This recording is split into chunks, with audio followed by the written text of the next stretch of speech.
of mission work that's gone on there. A lot of our friends are there, and Brazil's numbers are soaring, and they've gone up significantly because of things like World Cup and the Olympics, which are happening next month in our nation. And so, we have about 100,000 children in prostitution in Brazil, and it's legal in Brazil, not child prostitution, but the problem is that the age of consent is so young that when they see a girl prostituting, 14 or older, then they say, well, if she can choose to have sex, then she can choose to sell herself, and there's no prosecution done for it.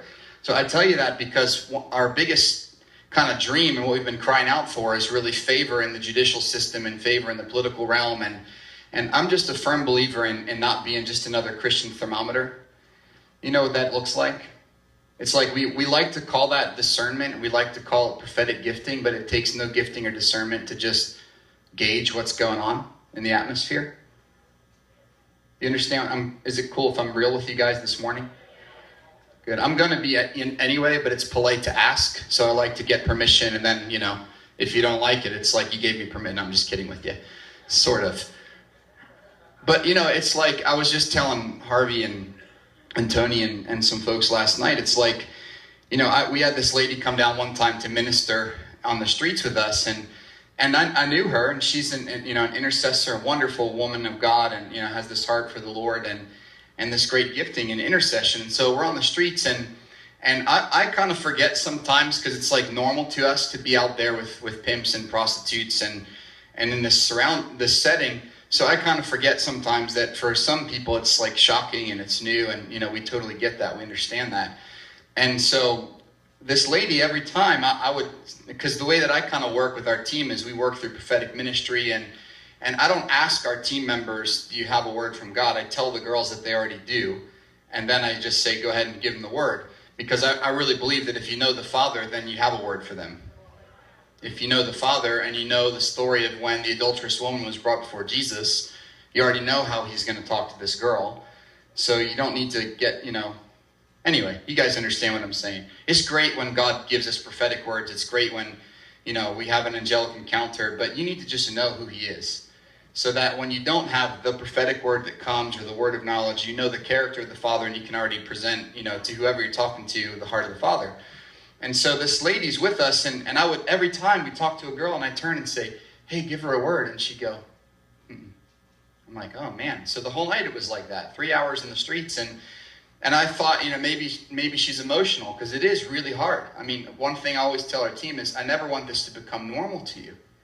When you're talking to a girl that's selling her body on the streets, it shouldn't be normal to you. And regardless of her age, it shouldn't be normal. So I thought maybe it was emotion. Maybe she's just, overwhelmed. So at the end of the night, I said, what's going on? What are you feeling? Are you emotional or what? She said, no, you know what? I couldn't minister there tonight because I just really felt in my spirit like there was a real spirit of lust in that place. And I was like, you mean in the prostitution district? She's like, yes, that's what I was discerning. I'm like, there is. There actually is. It's not even a discernment. There is literally a spirit of lust where people are selling their bodies to lustful men. And the problem is, and I told her, the problem that you had tonight, let me tell you your mistake. And I spoke it to her in love, but I spoke it to her for real. Let me tell you your mistake. You allowed that spirit to be stronger than your God tonight. That's a problem. Because you can't walk in there and allow what you sense and feel. That's just being a thermometer. It's just gauging.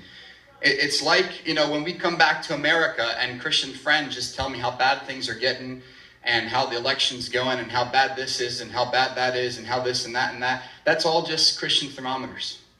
Doesn't change a thing. But you're not called to be a thermometer, are you? You're called to be a thermostat. Because it's Christ in you, the hope of glory. See, if you want to change the atmosphere, you don't go to a thermometer. Where we live, it's 100 degrees every day and humid. You want to change the atmosphere a lot, you know what I'm saying? You're not going to go to a thermometer to make it cold in there. You're going to go to a thermostat to adjust that temperature and change the atmosphere. And that's who we're called to be. It's Christ in us, the hope of glory. And so we've been crying out in Brazil for favor in the judicial system and the political system. And, our country is an extremely corrupt country. Our current president was just impeached. and the vice president, who's now president-elect, has an impeachment process waiting for him the minute that he's elected to be president.